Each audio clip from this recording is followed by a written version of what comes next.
No! God, please, no! No! No! No!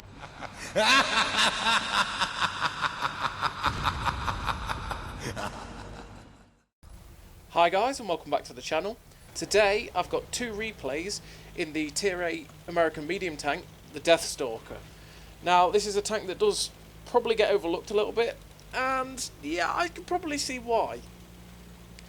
It's a tank that I actually personally quite enjoy because it reminds me a lot of the Pershing with the stock. It's not really stock, with the middle 90mm gun with 190 pen, because it's got that similar sort of DPM, although it's not as good as the Pershings, because the Pershing got that extreme buff to its 90mm and it's crazily good. But yeah, this gets a very similar gun. So it's got 190 pen, 268 on the premium. Now, when you're bottom tier and you're facing heavily armoured tanks, the 190 pen does kind of struggle. So the APCR is a very, very much needed thing on this tank. So it's not a tank that really does like facing those tier 9 and 10 situations when the enemy team is made up of lots of heavy tanks like IF-7s, E-100s, you know, tanks like that. Because it just will struggle to pen, and you will need to fire premium, which means you will lose money. But it is decently mobile. The gun is quite derpy, but that DPM lets it do quite a lot of things, and it's very, I don't know, it fits me, to be honest. I very much enjoyed playing it. Like, the turret armour isn't the best, so like you see me on proc at the minute in the bolt, which it was a very aggressive choice, and recently with proc it's probably not the best choice in the universe, because you don't spot as much down this 2-line as you did before, and if there's too much focus in you, it can really do you in. And obviously, since I am a horrifically bottom tier in this game, yeah, you're going to get outspotted quite a lot, and you're generally going to get slapped up. But this tank, yeah, it's not bad. Would I recommend it fully out there and go, yeah, you need to get this tank ahead of all the others? Probably not. Probably not. But if you know, want a decently fun tank, this could be one. And, well, I say decent fun. Okay, if you like the Pershing, you will like this tank, right? That's the best way of putting it. So, like, I really like the Pershing with that, like I say, with that middle 90mm gun, because the DPM's nice, and you just keep whacking stuff. And this definitely plays a hell of a lot like it, and it's very nice. But there is one tank that is exactly the same as this tank that I will say never buy, okay? And that is the M46 Pattern Career. While the M46 Pattern Career looks kind of funky with its camo, which I think it's a historical camo, because, you know, I think there's one in the tank museum that you can see. It's a Ripper pattern, and it's got the skin on it and everything. It's pretty cool to see if you see it in real life at the tank museum. That tank is terrible. That tank is basically this tank, but worse in most ways. So avoid the M46 Pattern Career with as much as you can. Just avoid it. This is the one that you want. If you ever get the choice between picking the M46 Pattern Career and this one, and you're thinking, oh, I do want a Pershing type premium, pick up this one. And to be honest, for me, it's actually better than some of the other tanks like the T-25 Pilot or the Vengeance as well, and stuff like that. It seems to perform better for me. So anyway, in this game, enough about the tank.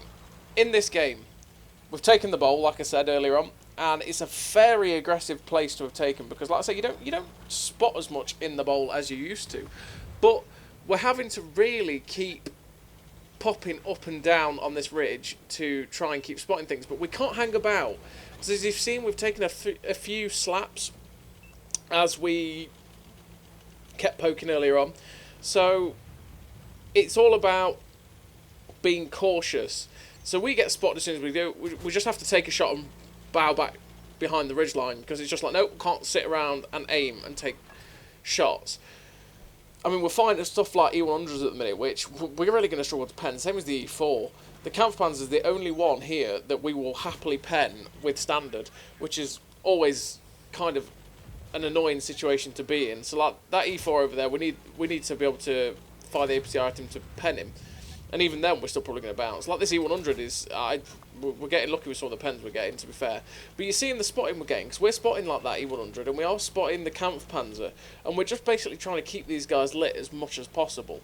Just so that the guys that are on our one line can just keep giving us assistance. Now, we take a cheeky risk there to poke up really far up on the ridgeline to get a shot into that Kampfpanzer, because really, he's the one we want to get rid of. And I'm just thinking about it, because he is the one that is spotting the guys on the one line, and that means that the guys on the one line are the ones that give me the assistance in themselves. So if he's spotting them, they're getting shot. Then they're getting shot, they're losing health, they're probably not giving me assistance for it. So that's a pain, and I want this guy gone because he's keeping us all lit.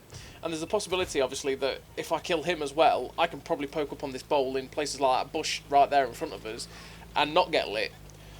But he's preventing that currently, so we want to get rid of him. So fortunately enough for me, the 268mm of penetration on this APCR as well is enough to go through the turret of the Kampfpanzer when he turns it ever so slightly, and through the viewport. Because if you didn't know about the Kampfpanzer, if I'm looking at that tank directly, its gun is looking directly at me. There's a little like viewport, just like a little slither of glass just to the left of the gun is the viewport. That you only need about 100 and I think it's 180, 190 pen to go through it. So if it's sitting perfectly still and looking at you, shoot that viewport because you'll pen it. And it's something I always do aim for. But if you get the side of the tank like that, or the side of it, even a little bit more of the side of the turret when it's not directly looking at you, it's kind of like the Swedish heavies in that way, you'll go through it. So luckily for me, he takes a big slap from our artillery, and that is one thing that's been great about this game, is that their batch at 155, I think it was a 55, got lit up straight away. He got lit up, got shut down, and that was really nice. Because that means I can use this bowl and just not get pooped on, which is perfect, and they will be getting pooped on.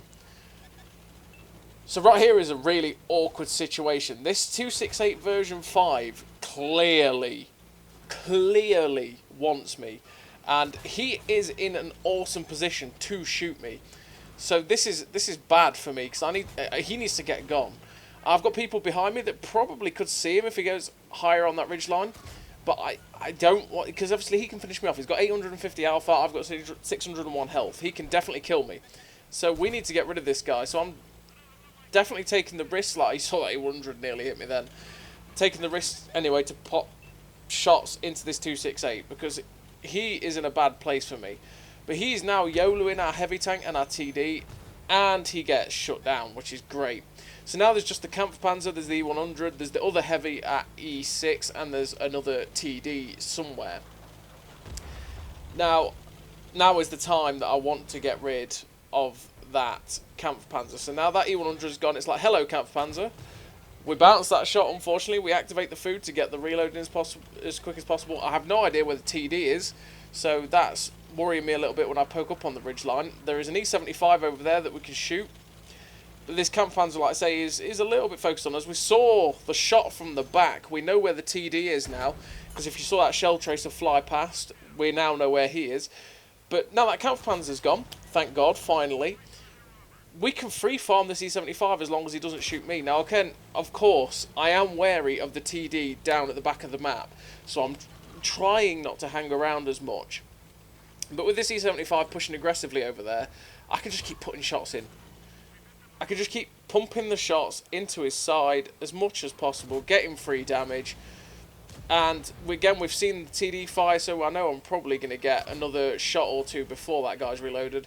The E75 gets shut down, and the TD at the back also dies. And we finish that game up with a very nice, tidy sum of damage and assistance. And we come first on the leaderboards. We only get 1 kill. But we end up finishing that game with 3.5k damage, 5.9k damage, 5.9k assistance.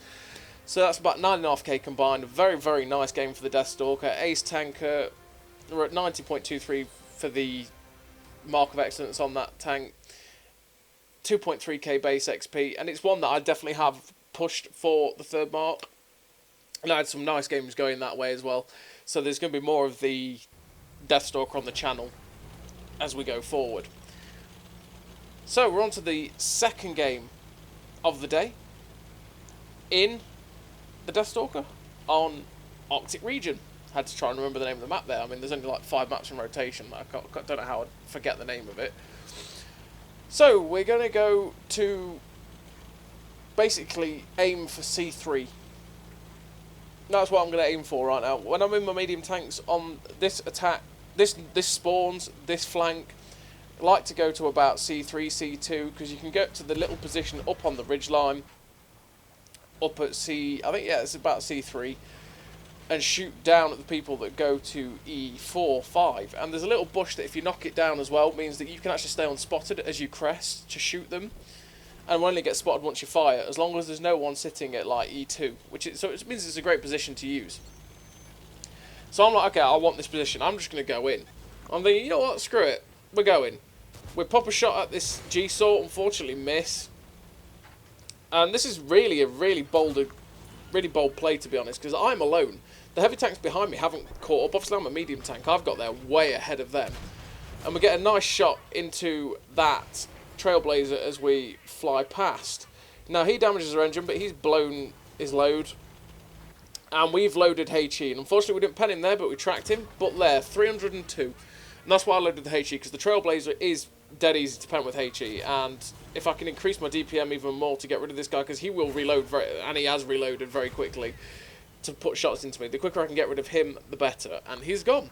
So he's gone now, and I am going to go for the guys probably at C1 next. I think I was typing in Twitch chat to someone at this point in time. So, yeah, we're trying to sort something out, and then I think I actually dropped my controller as well, which is why the trigger pulled.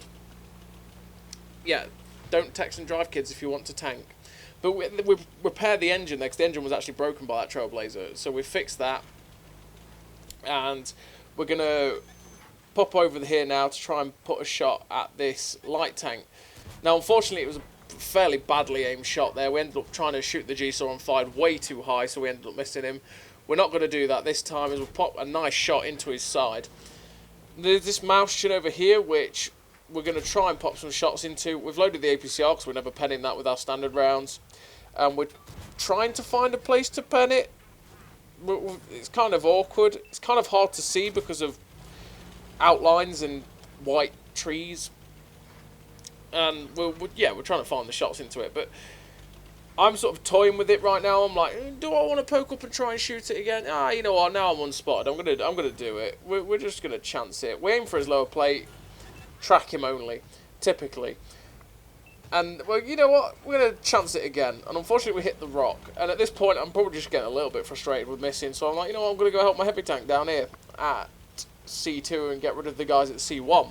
So hopefully we can push this flank a little better. So there's this VK452A in front of me. We've still got the APCR in, so we're just going to absolutely crush his turret. Because the VK452A is the same as the Tiger 2, in the fact that it only has about 185 millimeters of turret armor. So if you hit it in the flat section with the AP, I'd be a 50-50 to pen it. But with the standard rounds, the premium rounds, sorry, we can fly through his turret ring and his turret cheeks quite easily. The other thing is there's the new Concept 1B as well, which actually you're going to struggle to pen in this tank if you're not firing premium as well, because it's another tank that needs about 200 odd millimeters of penetration to go through the front of it. So you're actually looking at a less than 50-50 chance with standard rounds, which can be annoying. But we're completely crushing this guy now.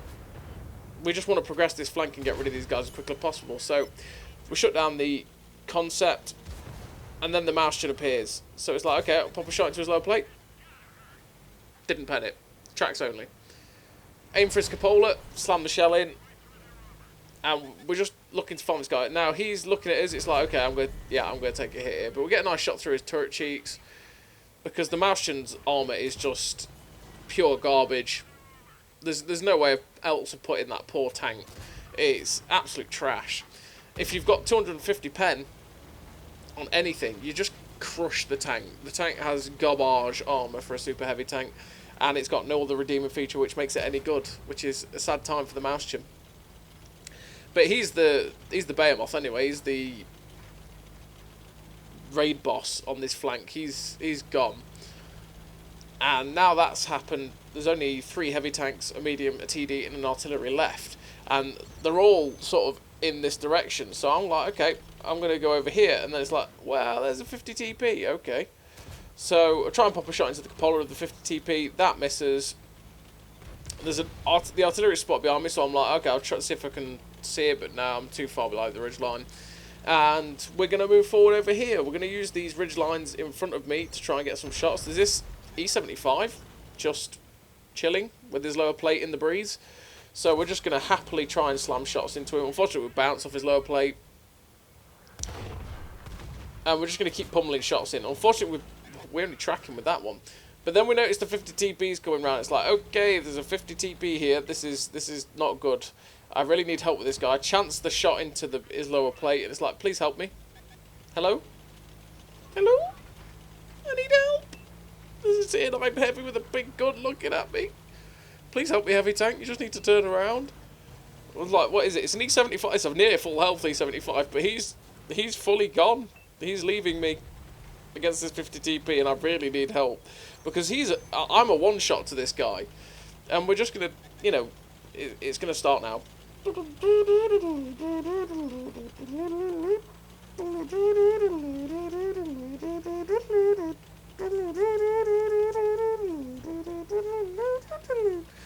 That was what was going through my head right now, because I'm like, okay, we're just gonna play kissy kissy chasey chasey with this heavy tank. Now we chance the shot into the 50 TP, and he actually misses us. So I know with my DPM, I can fire 2 to 3 shots for everyone he fires, because the 50 TP's reload is absolute garbage. And fortunately enough for me, he takes a tag as he chases me, and I get a nice shot into his side and finish him off. So we finished that game with 4.5k damage, ace tanker, Confederate, high caliber, and another nice game for the Deathstalker, 92.47. We're nearly there. 1900 base XP, and like I said, the Deathstalker has been an enjoyable tank for me, and it's a pretty decent tank to pick up if you like the Pershing. So as always, everybody, thank you very much for watching, and I'll see you next time.